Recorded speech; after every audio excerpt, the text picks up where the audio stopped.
Good morning to the clergy, my friends, my fellow parishioners, my neighbors, and my guests that are here in St. Matthew's. For those of you that don't know me, my name is Jim Benton. I have the privilege of serving as the stewardship chairman this year for St. Matthew's. Yes, it is time for stewardship again. Yes, it is an annual event. Much like perennials, it's something we need to do to facilitate the gifts that we give to each other, to our community, to our friends and neighbors, to our youth, to those in need, and certainly for us to underscore our commitment to our Lord and Savior. This year we have a special challenge that has enabled us to conduct what we think is a thorough review of the stewardship effort and what we do as a parish community to come together during this time. We have a first-rate committee comprised of the Vice Chair, Ann Gribbins, Diana Drake, and Andrew Sheldrick. We ask that you take a look in your mailbox. You may see very shortly a letter from St. Matthew's that will explain to you in greater detail than I will take now the nature of our stewardship campaign. But you have the opportunities to respond by mail in a traditional fashion, by pledge cards being inserted in the box in the back, by email to Amy Eckel, and also for the newfangled among us, there's a QR code that will take you directly to that place where you can make your contribution.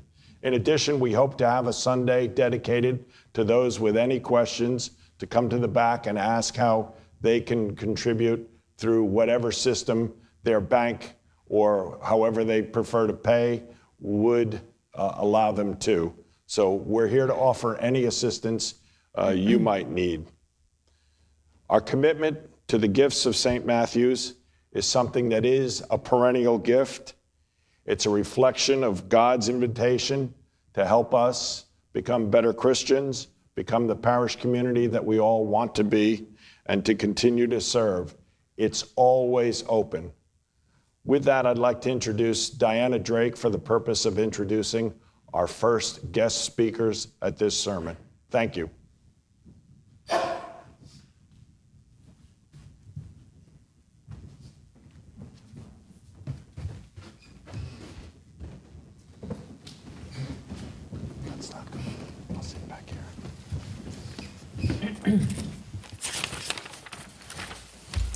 Good morning, everybody.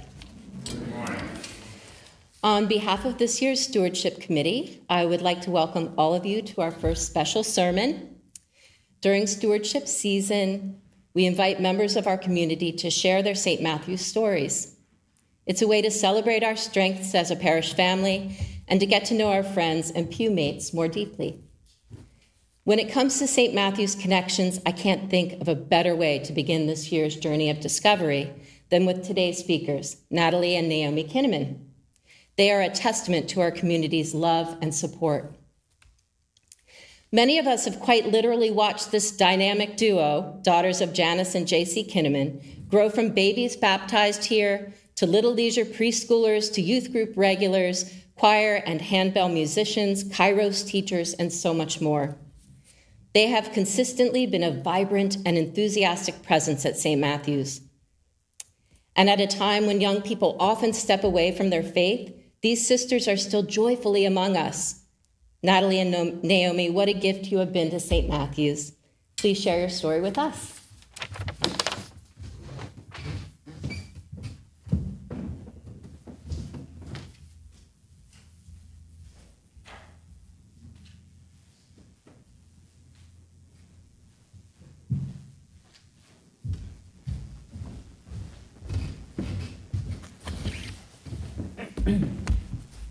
Good morning, everyone. Good morning. Thank you, Diana, for that introduction. I know many of you know the two of us, although you might not know who is who. So I will tell you, I am Naomi. And I'm Natalie. We have been a part of St. Matthew's Parish our whole lives. Our journey started when we were baptized here by Father Jack. We went to the preschool right downstairs, and in fact, Naomi and I were actually the poster children for Little Leisure for many, many years, with our picture by the sign right out front of the church on the website's homepage. However, the church has since rechristened the school St. Matthew's Preschool, so naturally the photo had to come down, which I think it was probably time. Our parents decided to take my older brother to preschool at St. Matthew's because they wanted to take him to a place he was already familiar with, since he would always cry at many drop-offs. He was used to going to church here since my parents were parishioners, and they didn't want to go through the ordeal of getting him used to somewhere new again. It was only after this did my parents learn of the really stellar reputation Little Leisure had. So of course, when Natalie and I came along and it was time, we went there as well. While it was many years ago, we do actually have many fond memories of our preschool years. The snacks, the crafts, the friends. We started at 18 months old, and each year we moved down the hall to the next room with the next brightly colored door. And each year brought on new stresses about moving to a new classroom, because I was already just getting comfortable where I was, and it felt like already we had to move on again. But alas, you must finally reach the last room at the end of the hall with the purple door. I actually remember being really nervous when I finally graduated from that last classroom at the end of the hall, and thinking there was nowhere else to go except, of course, kindergarten at a whole new school. But could you blame me? St. Matthew's was my home for so long, and it was a place of comfort and familiarity, a one-stop shop for school during the weekdays and church instruction on the weekends. However, our education at St. Matthew's wasn't over yet. We moved on upstairs into the Kairos classrooms for Sunday school instruction throughout our primary and secondary years. We passed the prayer heart, we learned about Bible stories, and we worked on related crafts. And in the good old days, we actually broke feast bread for classroom communion, which we could not get enough of. When we were older, we became Sunday school teachers and led the classroom lessons. The experiences we had as students in school and Sunday school helped us lead the familiar topics. Being Sunday school teachers was not just an opportunity to share our faith, but also a way to give back to the church that had taught us. And as time went on, we became increasingly involved in other church activities. We completed our acolyte service, progressing through various roles and achieving all the levels, culminating in our high school, with guidance from the Chuck Inman. Participating in church services not only deepened our comprehension of the liturgy and religious practices, but also provided us with a fulfilling opportunity to actively engage in serving our parish, which we genuinely enjoyed. We were also a part of the children's choir, where our love for singing and music blossomed. This experience not only allowed us to express our passion for music, but it also played a pivotal role in boosting our self-confidence when it came to performing in front of all of you. As we grew older, we transitioned into the adult choir and the handbell choir. Being a part of the choirs allowed us to connect to the services, since music has always spoken to the two of us, and sometimes there's just something about singing the words as opposed to saying them that helps the text sink in. Other youth activities that we joined outside of the Sunday capacity was the middle school youth group Destinations, and then later the high school group called Logos. For Destinations, we convened once a month for enjoyable gatherings. We brought together both our church friends and those we wished to introduce our group from our own high school and middle school. These meetings provided an opportunity for us to engage in lively discussions. We would embark on explorations to various destinations, hence the name, within our community. These excursions took us to diverse places like goat farms, jewelry stores, mosques, temples, and even once a funeral home, which of course is super creepy when you're a middle schooler. The hosts at each location kindly led us on tours of their facilities. During these tours, they provided insights into their operations, encouraging us to ask questions and gain a deeper understanding of their respective businesses. At the end of the night, we would come back to Belmont Hall, share a meal together, discuss our experiences of the evening, and then have some religious instruction.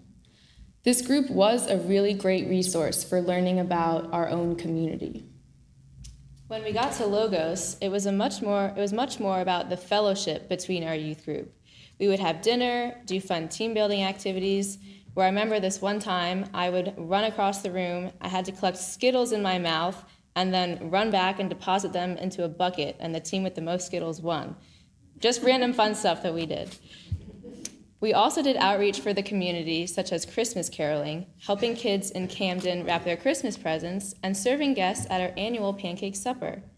During high school, teenagers typically find themselves juggling a multitude of extracurricular activities, making it challenging to accommodate all of our interests. However, the uniqueness of these youth groups stood out to Naomi and I, and prompted us to prioritize and faithfully attend each week because we found it so exceptionally fulfilling and just fun. I remember actually going into school and talking with my friends about how much fun I had at church. This was definitely a foreign concept to them, as they never even knew the word fun and church could be used together in the same sentence. They were Catholic. It was in this moment that it became very clear to me how special of a place St. Matthew's truly is. I know so far we've made St. Matthew's sound really awesome, and we haven't even gotten to the best part yet. Probably the most memorable experiences Natalie and I have had here have been on our mission trips. Our church has been involved in Urban Promise in Camden, as well as El Hogar in Honduras for many years. As part of our involvement with Urban Promise, our group of youth and chaperones would embark on a week-long trip to Camden, New Jersey during the summer. We'd stay in the old Rutgers dorms, and during our stay, we not only assisted in cleaning and preparing the facilities, but also took on the role of volunteer camp counselors as an integral part of their extensive summer program. During our visit, we orchestrated a full-fledged carnival in the parking lot as a grand finale for all of the children at the end of the week. We resourcefully gathered materials from their basement and crafted engaging activities to ensure a very enjoyable week for these kids. It really was a memorable summer, and I'm telling you, we still talk about it to this day. Being able to give back to a community that is so close to home, and being able to contribute to Urban Promise's effort to create positive experiences for their at-risk youth. The other organization St. Matthew's has built a relationship with is El Hogar, a Christian orphanage, school, and haven for young children. While it was challenging at times to communicate with the kids, as Naomi and I have only ever studied German, we quickly learned how easy it was to communicate through friendship bracelets, soccer, smiles, and a whole lot of pointing. For 10 days, we fully immersed ourselves in their world by residing in accommodations within their compound. We toured their buildings where each child had barely a possession to their name. In fact, one boy who I bonded with named Orlean had a plain black rubber bracelet, and on our very last day, he gifted it to me, and I've actually been wearing it every day for the last 8 years. We also quickly learned the word for twins as the kids kept pointing at us and saying, "Gemelas, gemelas." Finally, we had to figure out what that meant. Our outreach there involved us repainting the exteriors of many of their buildings and doing cleanup around the grounds. But mostly, we were there for fellowship and connection. We ate simple meals of arroz y frijoles, and depending on how good your Spanish is, that means rice and beans. We played lots of soccer. We attended church services and meetings. We even went on a destination pool outing with all of the children one day. Our St. Matthew's group also got to leave the compound and tour around with a guide and visit with a single mother who lived in a home no bigger than a small bedroom with a dirt floor. She had only a few possessions and a very small child. This was not an uncommon lifestyle for the women living in Honduras. They have one of the highest poverty rates in the world, and it opened many of our eyes to the dire hardships and insufficiencies that plague many of our communities globally. Most especially upon our return back to our comfortable and safe environment, we were constantly reminded that many of the challenges we face in our daily lives were the epitome of what some of us call first world problems. This trip has left an unforgettable mark on us as well, providing valuable perspective and a real lasting sense of thankfulness for what the two of us have. We want to express our heartfelt gratitude to St. Matthew's Church for the abundance of opportunities it granted us in our youth, which has led us to continue practicing our faith here. It has shaped us into who we are, instilling values of service, community, and faith that continue to guide us in our lives. The experiences and relationships cultivated within this church have left an indelible mark on us, and we are truly grateful for the role it has played in helping us to become the people who are standing in front of you today. Thank you.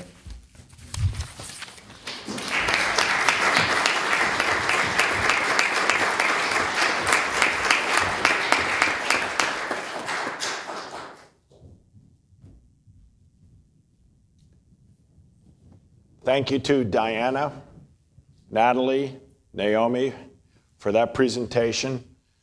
The gift of this parish community of Christian education for our youth, for our young adults, is truly just that, a gift that comes through stewardship.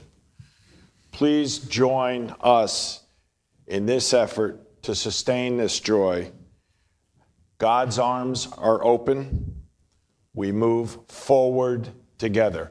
Thank you.